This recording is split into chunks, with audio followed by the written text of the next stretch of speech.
શુભા કથા. ઓમ અવતારિણે શ્રી સ્વામિનારાયણાય નમો નમઃ. શ્રી હરિકૃષ્ણાય ઘનશ્યામાય નીલકંઠાય સરયુદાસાય નમો નમઃ. બોલો સ્વામિનારાયણ ભગવાનની. શ્રી હરિકૃષ્ણ મહારાજની. શ્રી નરનારાયણ દેવની. શ્રી લક્ષ્મીનારાયણ દેવની. શ્રી રેવતી બળદેવજી મહારાજની.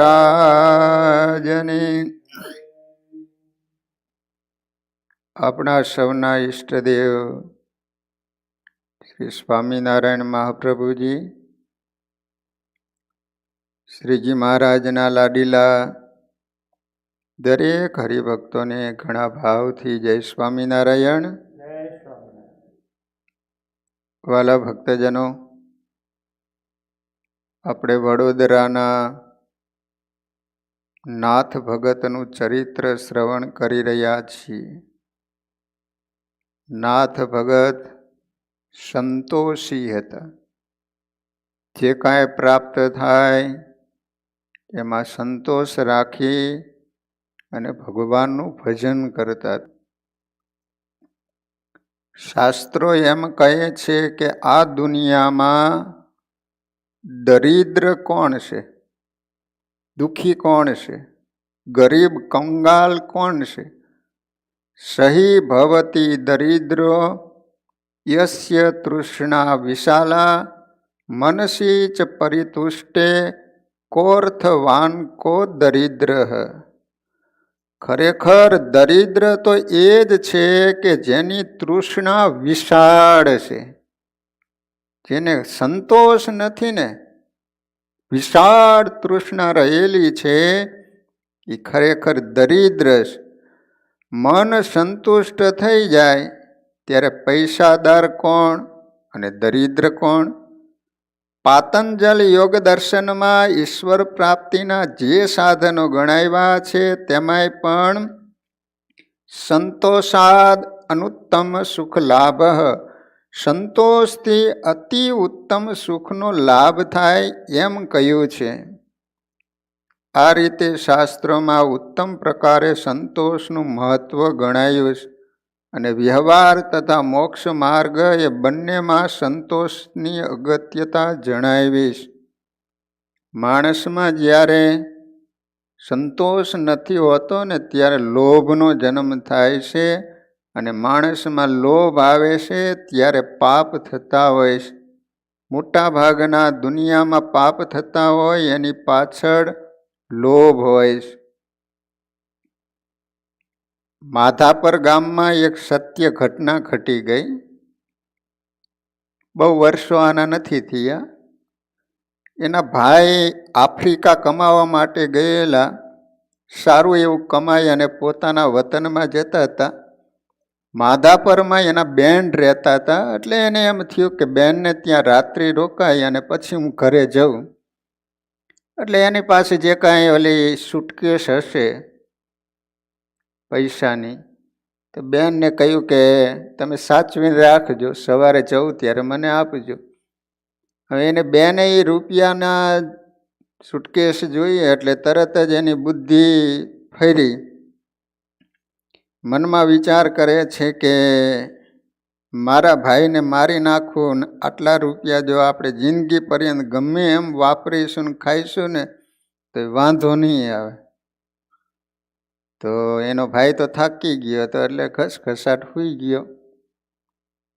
અને અડધીક રાતનો સમય થયો ને એ સગી બેન, માણસમાં જ્યારે લોભ આવે છે ત્યારે ન કરવાનું કાર્ય માણસ કરતો હોય છે. એટલે એના પતિને જગાડ્યો અને કહે છે કે મારો ભાઈ સૂતો છે ને, લ્યો તમે આ છરી અને તમે એને મારી નાખો. એનો પતિ કે મારો જીવ નહીં હાલ્યો, મારે એવું કામ નથી કરવું એમ. તો વિચાર કરજો કે સગી બેન પોતાના ભાઈની છાતી ઉપર ચડી ગઈ અને 6-7 છરીના ઘા મારી અને પોતાના સગા ભાઈને મારી નાખ્યો. હવે શું કરવું? તો ફળિયું હતું એમાં ખાડો ખોદી પોતાના સગા ભાઈને દાટી દીધો અને એ રૂપિયા લઈ લીધા. પણ હરામનો અનિત્યનો રૂપિયો છે ને માણસના જીવનમાં સુખી ન થવા દે. આમ હૃદયમાં બળતરા થયા કરે, ક્યાંય ચેન ન પડે, રાત્રે ઊંઘ ન આવે. એટલે એ બેને વિચાર કર્યો કે અમદાવાદ શ્રી નરનારાયણ દેવને થાળ કરું, આમાંથી કાંઈક પુણ્યને અર્થે વાપરું તો જેને કારણે મને શાંતિ થાય. માણસો વિચાર કરો કે આજે અનીતિનું અન્યાયનું ભેગું કરી અને ધર્મને અર્થે વાપરવાના વિચારો કરતા હોય છે. તો ભુજમાં નરનારાયણ દેવનો થાળ કરાયો. એટલે ઓલા બ્રહ્મચારી હતા એ થાળ લઈ અને દેવને ધરાવવા માટે જાય તો ઠેસ વાગે ને તો હાથમાં જ પડી જાય. તો બ્રહ્મચારીને એમ કે હશે કદાચ ઠેસ લાગી એટલે પડી ગયો, એમાં કોઈનો વાંકઈ નથી એમ. તો બીજી વાર થાળ ભરી અને દેવને ધરાવવા માટે જાય તો બીજી વાર પણ પડી ગયો. તો ભુજમાં એ વખતે મેનાબા નામના એક સાંખ્યોગી એમને ભગવાને દર્શન આપી અને કહ્યું કે પેલી પાપીણી જેનો થાળ છે પોતાના સગા ભાઈને મારી નાખી અને મારો થાળ કરાવ્યો છે, એ થાળ હું નહીં જમું. અને પછી તો એ લેડીઝને પકડવામાં આવી, જેલમાં પૂરવામાં આવી અને પછી તો બધું પવિત્ર કરી અને બીજો થાળ બનાવ્યો. કહેવાનો આશય કે માણસમાં જ્યારે લોભ જાગે છે ત્યારે ન કરવાનું કાર્ય કરતો હોય છે. એટલા માટે અહીંયા શાસ્ત્રો એમ કહે છે કે જેના જીવનમાં સંતોષ છે એ જ દુનિયામાં સુખી છે. કેટલાક લોકો યથાર્થ રીતે વિચાર અને તલસ્પર્શી તપાસ કર્યા સિવાય એમ માનતા હોય છે કે સંતોષથી માણસ આળસુ અગર તો નિરુદ્યમી થઈ કુટુંબ કે દેશને બોજારૂપ બની જાય છે. પરંતુ આવો સંતોષનો અર્થ સમજવો એ બહુ ભૂલ ભરેલું છે. શાસ્ત્રનો સિદ્ધાંત છે કે યથા લાભ સંતોષ. સંપૂર્ણ રીતે પુરુષ પ્રયત્ન કરવા છતાંય ઈચ્છિત ફળ ન મળે તો પણ જે કંઈ થોડું જાજુ મળે એમાં ખૂબ આનંદ માની જીવન વ્યતીત કરવું અને નિરાશ થયા વિના સતત પુરુષ પ્રયત્ન કરતા રહેવું. સંતોષનો અર્થ એવો નથી કે બસ બે જ રહેવાનું એમ. ઉદ્યમ કરવાનો, પરિશ્રમ કરવાનો, મહેનત કરવાની, છતાંય પણ તમને જે પ્રાપ્ત થાય એમાં સંતોષ રાખવાનો. પણ ખોટી હાય હોય નહીં કરવી, એનું નામ સંતોષ છે. જેને કંઈ પણ ન જોઈએ એવા પરમ સંતોષી અનેક મહાપુરુષો, યોગીઓ, ભક્તો અને સંતો ભારતમાં પૈક્યા છે કે જેમણે કપરા કષ્ટો સહન કરી અવિરામ ગતિથી નિસ્વાર્થ ભાવે જીવનભર ભારે સેવાઓ કરી સર્વોત્તમ સફળતાઓ પ્રાપ્ત કરી તથા સર્વ લોકો પોતાની પ્રગતિ સાધી આલોક પરલોકમાં ચિરકાળ પર્યંત શાશ્વત સુખ શાંતિ ભોગવે એવા શ્રેષ્ઠ સિદ્ધાંતો નિશ્ચિત કર્યા છે, તેને આજે વિજ્ઞાનના જમાનામાં પણ વિશ્વવિખ્યાત તત્વચિંતકો સ્વીકારે છે. હવે આપણે એવા એક પરમ સંતોષી આદર્શ ભક્તના ચરિત્રનું સ્મરણ કરી પોતાના જીવનને વિશુદ્ધ બનાવીએ. વડોદરામાં નાથ ભગત નામે ચુસ્ત સત્સંગી પાટીદાર રહેતા હતા. તેઓનું મૂળ વતન વડોદરા પાસેનું કણભા ગામ હતું. નાથ ભગત એનું વતન કયું હતું? કણભા. આ કણભા વડોદરાના બાજુનું છે. એક તો અમદાવાદની બાજુમાં કણભા આવ્યું છે. પણ ધંધા રોજગાર માટે વડોદરામાં આવીને વસેલા. હાલ શિખરબંધ મંદિર છે તેની પાસે જ એમનું ઘર હતું. વડોદરા જે ભક્તગણો ગયા હશે ને ખ્યાલ હશે, ત્યાં લક્ષ્મીનારાયણ દેવનું મંદિર છે. તો એ મંદિરની બાજુમાં જ આજ પણ જ્યાં નાથ ભગત રહેતા હતા એ અત્યારે મંદિરમાં જ જગ્યા છે, પ્રસાદીનું સ્થાન પણ છે. તો ત્યાં જ નાથ ભગતનું ઘર હતું. સમય જતાં ત્યાં જ મંદિર કરવામાં આવ્યું. નાથ ભગત ઉત્તમ કોટીના એકાંતિક મુક્ત હતા. જળમાં કમળ રહે તેમ અનાસક્ત ભાવે સંસારમાં રહ્યા હતા. અધ્યાત્મ, અધિભૂત અને અધિદેહ વગેરે કોઈ પણ પ્રકારના દુઃખમાં તેઓ કદી પણ દુઃખી થતા નહીં. વિષમ વેળામાં તો તેઓ ભારે ધીરજપૂર્વક ભક્તિ કરતા. શાસ્ત્રોક્ત ધર્મની પ્રત્યેક આજ્ઞા ખૂબ જ કાળજીથી પાળતા. શ્રીજી મહારાજના સ્વરૂપની નિષ્ઠા, શ્રદ્ધા, વિશ્વાસ, મહાત્મય, પ્રેમ અને નિશ્ચય અપૂર્ણ અડગ હતા. ગરડા મધ્ય પ્રકરણના 59માં વચનામૃતમાં નિશ્ચયમાં ડગમગાટ ન થાય એવા હરિભક્તોના નામ લખ્યા છે. એમાં નાથ ભગતની પ્રથમ ગણના કરવામાં આવી છે.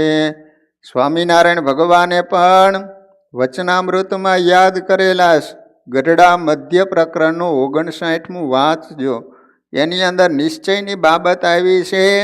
એમાં મહારાજ કહે છે કે વડોદરાના નાથ ભગત એની અંદર 6 હરિભક્તોને યાદ કરેલા છે.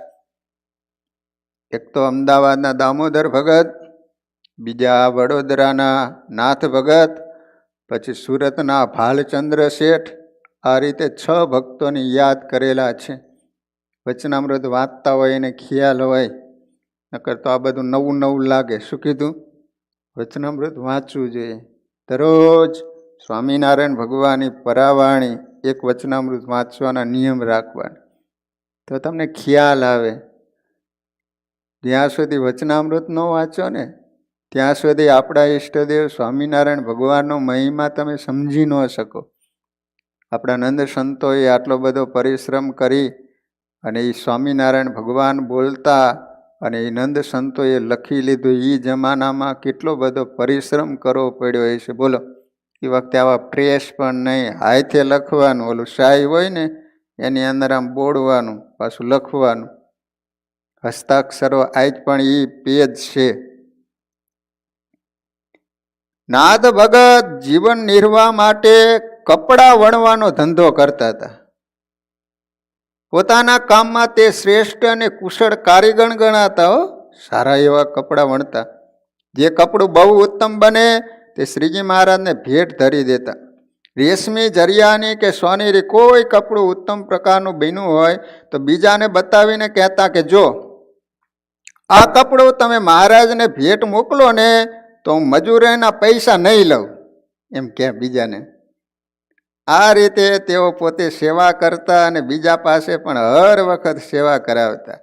પોતાના ધંધા રોજગારમાંથી જે ધન મળતું એમાં પરમ સંતોષપૂર્વક કરકસરથી કુટુંબનો વ્યવહાર ચલાવતા. એટલું નહીં પણ કમાણીના અડધા પૈસા તો ધર્માદામાં વાપરી દેતા. બોલો, આવો એનો વ્યવહાર હતો. છતાંય પણ સ્વામિનારાયણ ભગવાનની આજ્ઞા છે, ગ્રહસ્થો તમે જે કમાવો છો એમાંથી તમારો ખર્ચો બાદ કરતા જે રકમ બચે એમાંથી દેવને અર્થે તમારે 10મો 20મો ભાગ કાઢવો જોઈએ. સ્વામિનારાયણ ભગવાનની આજ્ઞા છે. અને જો ન કાઢો તો તમે દેવનું ખાધું કહેવાય. જીવનમાં સુખી થવું હોય તો દેવનો ધર્માદો કાઢવાનો. તમે 1 વર્ષ કાઢી જુઓ અને તમારા જીવનમાં ભગવાન તમે ધાર્યું હોય ને એના કરતાં પણ વિશેષ સુખી બનાવશે. કેટલાય એવા હરિભક્તો હશે કે દેવના દશાંશ વિશાંત ધર્માદા કાઢે છે તો ભગવાને એવોને ખૂબ સુખી બનાવ્યા છે. એટલે બની શકે ને તમે જે કમાતા હોય એમાંથી દશાંશ વિશાંશ દેવનો ધર્માદો કાઢવો અને બાકી રહેલા અડધા પૈસાથી ગુજરાન કરતા. આવા અત્યંત ઉદારવાળા એ હતા. પ્રથમ વડોદરા શહેરમાં મંદિર નહોતું ત્યાં સુધી મોટા નંદ સંતો નાથ ભગતને ઘરે જુદી સગવડ હતી ત્યાં જ ઉતરતા.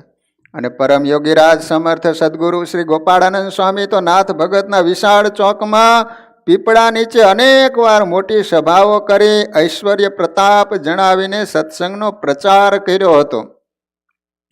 ગોપાળાનંદ સ્વામી, મુક્તાનંદ સ્વામી વગેરે સર્વે સંતોની અને શ્રીજી મહારાજની તન મન ધનથી સેવા કરી નાથ ભગતે અંતરના આશીર્વાદ મેળવ્યા હતા. જોકે નાથ ભગતની આર્થિક સ્થિતિ સાધારણ હતી, એવા બહુ સુખી નહોતા, સાધારણ હતી, પણ એનું ઉદાર દિલ હતું, સંતોષી હતા. જે કોઈ સંતો આવે મોટા ભાગે નાથ ભગતના ઘરે જ ઉતરતા અને તન મન ધનથી સર્વ પ્રકારે સત્સંગની સેવા કરતા હતા. છતાં ઉદારતાથી ખૂબ સદભાવ સાથે કાયમ નાની મોટી સેવા કર્યા કરતા અને સંતોષથી એટલા બધા સુખી અને આનંદમાં રહેતા કે જાણે મોટા ધનવાન હોય ને. એક સમયે નાથ ભગત વડોદરાથી ગઢડા શ્રીજી મહારાજના દર્શન કરવા ગયા હતા. ત્યાં 5 દિવસ રહી દર્શન સેવા સમાગમ કરી શ્રીજી મહારાજની આજ્ઞા માગી ઘેર જવા માટે રસ્તે ચાલતા થયા. થોડી વાર પછી શ્રીજી મહારાજ એક વૃદ્ધ હરિભગત સભામાં બેઠા હતા. એને કહ્યું કે તમે નાથ ભગતને પાછા બોલાવો, એમને બોલાવીને તમે પાછા આવજો. પછી હરિભગત નાથ ભગતની પાછળ પાછળ ચાલતા થયા, પણ પોતે વૃદ્ધ એટલે ધીરે ધીરે ચાલે અને નાથ ભગત તો ઉતાવળે ચાલતી જતા હતા. પછી બેઉ વચ્ચે ઘણું અંતર પડી ગયું. છતાં પેલા સત્સંગી હતો પાછળ ને પાછળ ચાલવા જ માંડ્યું. ચાલતા ચાલતા વડોદરાને પાદર વિશ્વામિત્રી નદીને કિનારે નાથ ભગત નાય ધોઈ પૂજા કરતા હતા, ત્યાં ભેળા થયા. વિચાર કરો, ગઢડા ક્યાં, વડોદરા ક્યાં, મહારાજે બોલાવવા માટે મોકલ્યા. તો એ ભગતની શ્રદ્ધા પણ કેટલી. આપણા જેવા ભેગા થયા હોય તો ભલે ને જય સ્વામિનારાયણ પાછા આવી મળ્યા નહીં કે. પણ મહારાજે કહ્યું છે ને કે નાથ ભગતને તમે લઈને આવજો. આ વૃદ્ધ હતા ને ઓલા તો જુવાન હતા, કઈ રીતે ભેગા થાય? તે વડોદરા વિશ્વામિત્રી નદી છે, તે સવારનો સમય થયો હશે એટલે ભગત નાહી ધોઈને પૂજા કરતા હતા. એટલી વાર રોકાણા એટલે આ ભગત ભેગા થઈ ગયા. ત્યારે પેલા સત્સંગીએ કહ્યું, તમને મહારાજે પાછા બોલાવ્યા છે. શ્રીજી મહારાજની આટલી આજ્ઞા સાંભળી નાથ ભગત ઘર નજીક હતું, છતાં ઘેર આંટો મારવા પણ ન ગયા, તેમ કોઈ સાથે સંદેશો પણ ન કહેવરાયો. તુરત ત્યાંથી પાછા વળી ગઢડા શ્રીજી મહારાજ પાસે આવ્યા. પગે લાગીને પૂછ્યું, શી આજ્ઞા છે? ત્યારે મહારાજે પૂછ્યું, તમે ક્યાંથી પાછા વળ્યા? ત્યારે નાથ ભગતે કહ્યું કે વિશ્વામિત્રીના કિનારા ઉપરથી. મહારાજે પૂછ્યું, તમે ઘેર ગયા હતા? તો કે ના મહારાજ. ત્યારે ફરીથી મહારાજે પૂછ્યું કે કોઈની સાથે ઘેર સંદેશો કહેવરાયો હતો કે નહીં? નાથ ભગત કે ના મહારાજ. ત્યારે મારા મનમાં એમ થયું કે ભગવાન બોલાવે છે, એમાં વચ્ચે બીજા ગોટાળા વાળવા શા માટે ખોટી થવું? તેથી તરત ત્યાંથી પાછો વળીને આપની પાસે આવ્યો છે. પછી વળી શ્રીજી મહારાજ કહે, નાથ ભગતની નિષ્ઠાને ધન્ય છે. પછી બોલાવનાર હરિભગતને મહારાજે પૂછ્યું કે તમે ઠેઠ ત્યાં સુધી ગયા ત્યારે પાછા કેમ ન આવ્યા? ત્યારે તે કે મહારાજ, આખી જિંદગી દેહ ને સગા કુટુંબી માટે રાત દિવસ ધોળા કરીએ જ છીએ, ત્યારે આ તો લેખે છે એમ મહાત્મય સમજી ત્યાં સુધી ગયો. અને આપે કહ્યું હતું કે નાથ ભગતને બોલાવીને આવજો, એ આજ્ઞા પણ મારે બરાબર પાડવી જોઈએ. એથી ત્યાં સુધી ગયો. આ વાત સાંભળી શ્રીજી મહારાજ કહે, તમારી શ્રદ્ધાને પણ ધન્ય છે. પછી નાથ ભગત થોડા દિવસ ગઢડા રહી શ્રીજી મહારાજની આજ્ઞા લઈને પોતાના ઘરે ગયા. આવા આજ્ઞા પાલક વડોદરાના નાથ ભગત હતા.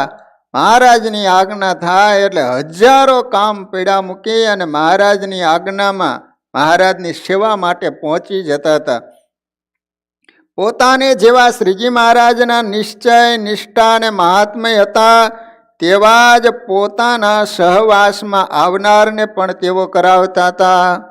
જે કોઈ યોગમાં આવે ને એને ભગવાનના મહિમાની વાતો કરીને એવો સ્વામિનારાયણ ભગવાનનો રંગ ચડાવી દેતા, એવો મહારાજનો નિશ્ચય કરાવી દેતા કે એને સ્વામિનારાયણ ભગવાન સિવાય કોઈ વ્યક્તિ કદાચ હથેળીમાં ભગવાન દેખાડે ને તોય પણ એને ક્યાંય પ્રતીતિ ન આવે, એવા નિષ્ઠાવાળા ભગવાનના ભક્તો તૈયાર કરતા હતા. આવા અતિ દ્રઢ આગળવાળા હતા. સૌ કોઈને સત્સંગનો ગુણ આવે, સત્સંગનો પ્રચાર થાય અને ગમે તેવા સુખ દુઃખમાં પણ ડગે નહીં, એવા દ્રઢ અને સુરવીર સત્સંગીઓ થાય. આ પ્રકારે નાથ ભગત સતત પ્રવૃત્તિ કર્યા કરતા. પોતાની જ્ઞાતિના પ્રભુદાસ નામે એક પાટીદાર વડોદરામાં રહેતા હતા. એમને નાથ ભગતે સત્સંગ કરાયો, પરંતુ તેનો 16 વર્ષનો એક દીકરો હતો. તેના દેહનો અંતકાળ આવ્યો.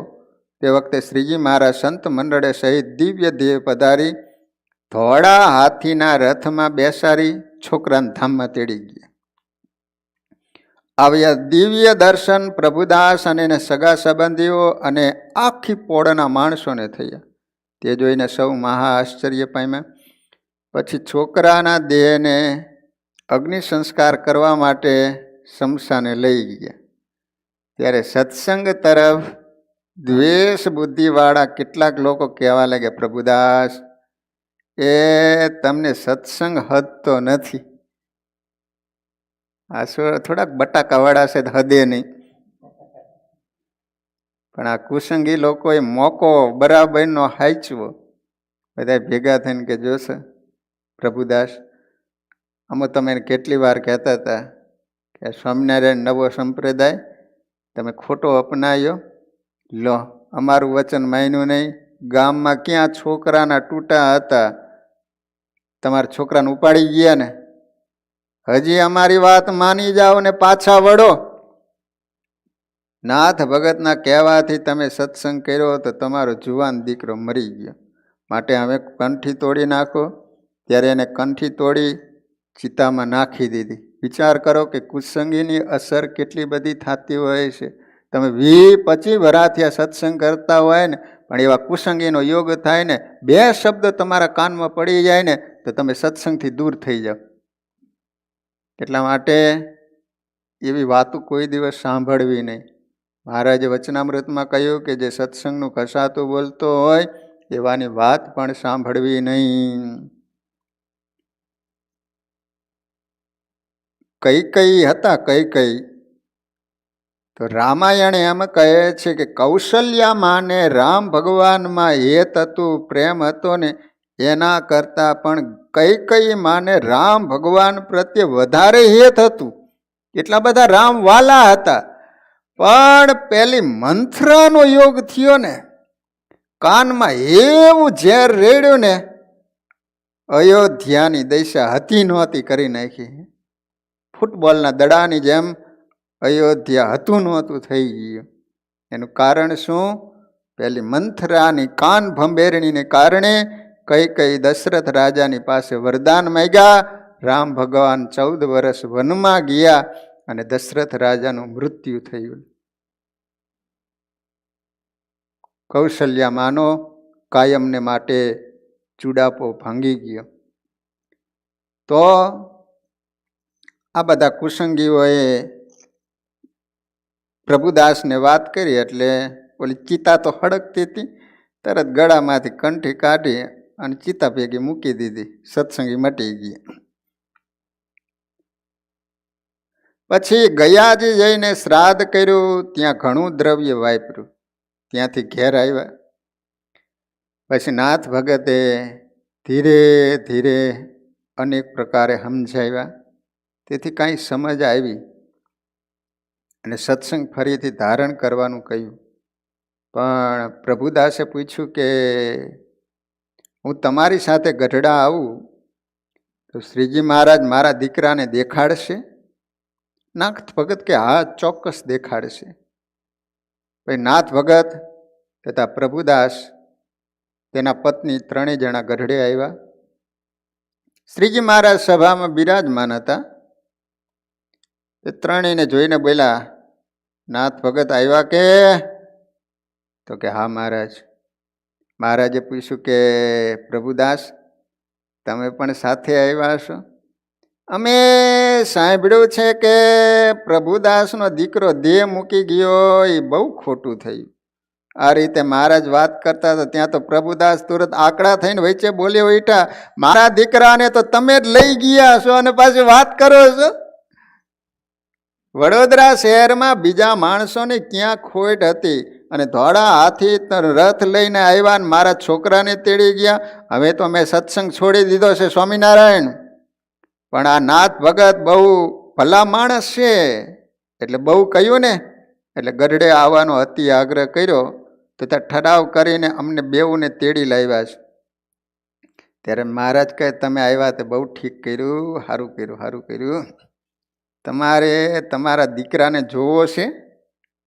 તો કહે અમે એક વખત એને જોઈએ ને તો શાંતિ થાય. પછી મહારાજે હળવદના રહીશ શાસ્ત્રી લક્ષ્મીરામ દેરાસરી એને બોલાવીને કીધું કે તમે આ હરિભગતને ખેલા નદીએ લઈ જઈને શ્રાદ્ધ કરાવો. તેથી એને ખડખડિયા પાસે શ્રાદ્ધ કરાવ્યું ને. જ્યારે પ્રભુદાસે પિંડદાન આપ્યું ત્યાં એના દીકરે પ્રત્યક્ષ આવી ખડખડિયામાં ઊભા રહી પોતાના હાથે પિંડદાન લીધું. તે જોઈને પ્રભુદાસ ને એની સ્ત્રી છોકરાને વળગી પડ્યા અને ચુંબન કરવા લાગ્યા. શ્રાદ્ધ કરનાર બ્રાહ્મણે એને ઘણા શ્રાદ્ધ કરીને બોલાવ્યા તો પણ બંને જણ આવ્યા નહીં. છોકરો જ્યારે અદ્રશ્ય થઈ ગયો ત્યારે બંને જણ દરબારમાં મહારાજની પાસે આવ્યા અને મહારાજે પૂછ્યું, કેમ પ્રભુદાસ દીકરાને દેખ્યો ને? તો કે હા મહારાજ દેખ્યો તો ખરો, પણ એ અમારી સાથે કંઈ બોલ્યો નહીં, માટે એ બોલે ને વાતો કરે ને તો કંઈક મજા આવે. લો મહારાજ કે જો આજ રાત્રિએ તમે બેઉ જણ વાસુદેવ નારાયણના ઓરડામાં બેસજો, એટલે તમારો દીકરો તમારી સાથે વાતો કરશે. ભાઈ બંને રાત્રે ઓરડામાં બેઠા. એ જ વખતે મહારાજની ઈચ્છાથી દિવ્ય દેહ છોકરાએ આવી ચિત્રકેતુ રાજાને એના દીકરાને જેમ જ્ઞાન આપ્યું હતું ને એમ જ્ઞાન આપ્યું. દીકરાને જોયું ને, દીકરા દીકરા દીકરા દીકરા. તો કે દીકરો દીકરો કોને કહો છો? હું તમારા ઘરે જન્મ લીધો પછી દીકરો થયો હતો ને. આવા તો 84 લાખ પ્રકારના મા બાપ બનાવ્યા છે, એ કોઈનો સંબંધ રહ્યો છે? માટે તમારે આત્યંતિક કલ્યાણ મોક્ષ જોતો હોય તો સ્વામિનારાયણ ભગવાનનો કાયમને માટે જિંદગીના છેલ્લા શ્વાસ સુધી આશ્રય રાખજો, એમના થઈને રહીજો. આટલું કહીને છોકરો અદ્રશ્ય થઈ ગયો. મહારાજની પાસે આવીને કે મહારાજ હવે પાછી મને ગળામાં કંઠી પહેરાવો. મહારાજ કે પાછી કંઠી નહીં તૂટે ને? નહીં મહારાજ હવે નહીં તૂટે હો. તો આ રીતે વડોદરાના નાથ ભગતે પ્રભુદાસને સત્સંગ કરાવેલો. તો વાલા ભક્તજનો, વડોદરાના નાથ ભગત એનું ચરિત્ર તો બહુ લાંબુ છે, તો બાકીની કથા આપણે કાલે શ્રવણ કરીશું. અહીંયા કથાનો સમય પૂરો. હરિસ્મરણ સાથે કથાને વિરામ. વાલા ભક્તજનો, આજે શનિવારનો પવિત્ર દિવસ છે. શનિવારે આપણા મંદિરમાં 4 થી 5 કથા થાય, 5 થી 6 કહુત ગેમ. તો આ રીતે દર શનિવાર મુજબ આજે પણ બધા ભક્તજનો એની અંદર લાભ લઈજો. આજે શનિવારની સભા મહેન્દ્રભાઈ વડુવાડા અને પ્રકાશભાઈ આપણા બ્રાહ્મણ એમના તરફથી અને ગીતાબેન, એટલે આ 3 હરિભક્તો તરફથી આજ શનિવારની સભા રાખવામાં આવી છે. ત્રણેયને એકવાર તાલીઓથી વધાવી લઈએ. ભલા ભક્તજનો, ઓનલાઈન ઘણા બધા કથા સાંભળે છે. કાલ અરવિંદભાઈના કેક કાકા ભજીના ભાઈ કનુભાઈ શિકાગોમાં રહે, પહેલાં એક રહેતા હતા, વડુના જ છે ને કનુભાઈ ને? કનુભાઈ એટલે મને કે 8-9 વર્ષ પહેલાં નારાયણ વલ્લભ સ્વામી હતા ત્યારે હું રહેતો હતો. એટલે અરવિંદભાઈના કંઈક સંબંધિત થાય છે, ભાઈ થાય છે. તો મને કે એકાદશીનો મહિમા સાંભળ્યો તો સ્વામી દર એકાદશીએ 24 એકાદશીના થાળ મારા તરફથી રાખજો ને $1200 હું મોકલી આપીશ, ચેક મોકલી આપશે. એટલે હા, સમીરભાઈ અને સુલયભાઈ આ જે કોઈ હશે હજી સાંજે આપણે નામ જાહેર કરશું. એટલે આ રીતે બાલા ભક્તજનો ઘણા બધા હરિભક્તો ઓનલાઈન કથા સાંભળી અને ડોનેશન આપી રહ્યા છે. પવિત્ર ધનુર્માસનો બધા ભક્તજનો લાભ લઈ રહ્યા છે. અત્યારે થાળ, ત્યારબાદ આરતી. બધા હરિભક્તોને જય સ્વામિનારાયણ.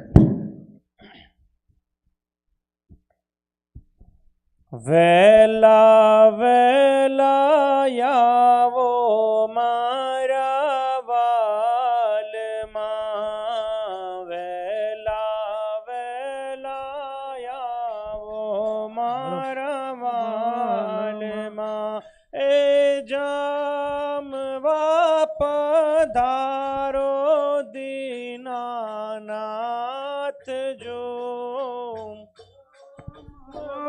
પધારો દીનાનાથ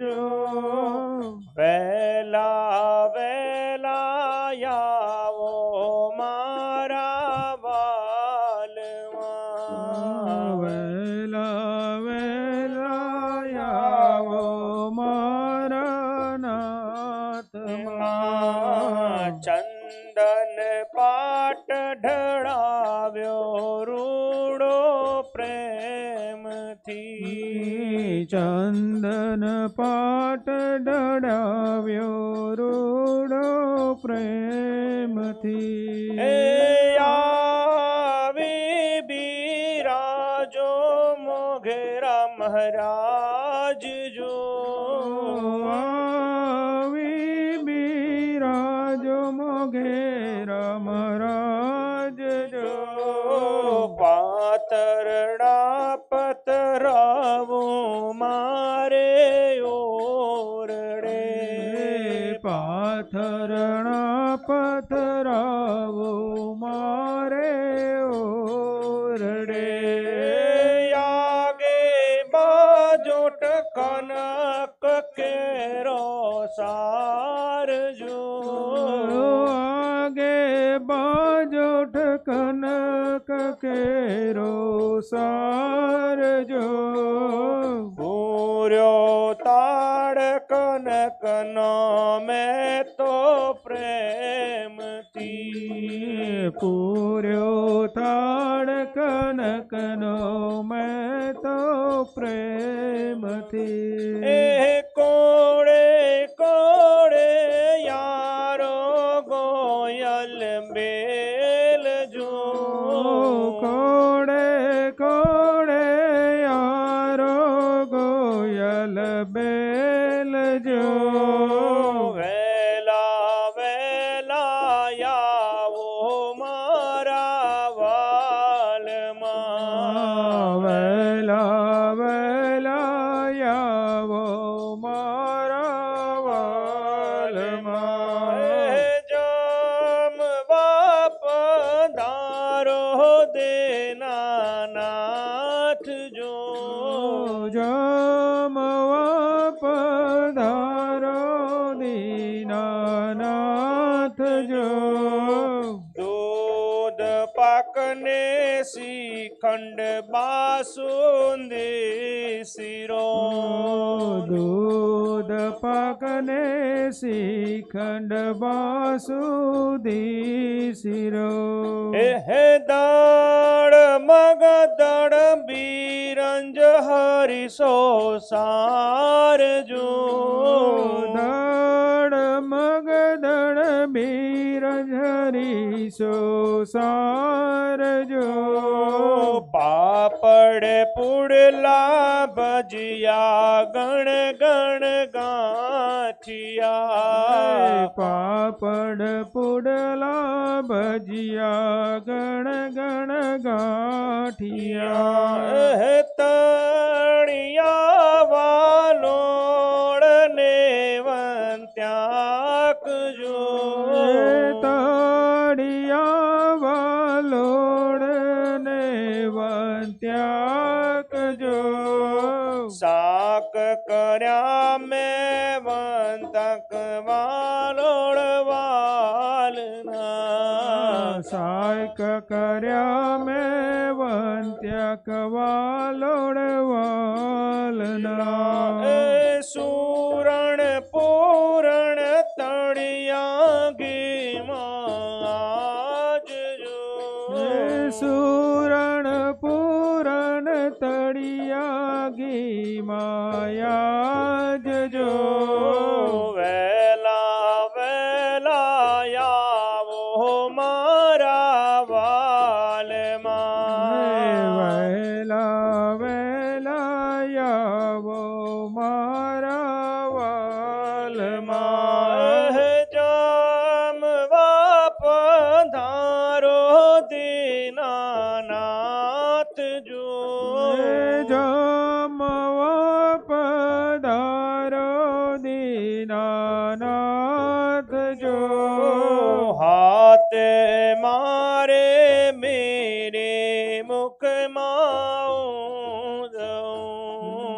હાથે મારે બીડી મુખમાં હું દઉં મુખ તમોન લીદાની મારે હામ જો મુખ તંબોણ લીધાની મારે હામજો જીવન તમને જમતા જોયા પ્રેમથી જીવન તમને જમતા જોયા પ્રેમથી ભાગ્યા મારા ભવ ભવના ભટકણ જો ભાગ્યા મારા ભવ ભવના ભટકણ જો વેલા વેલા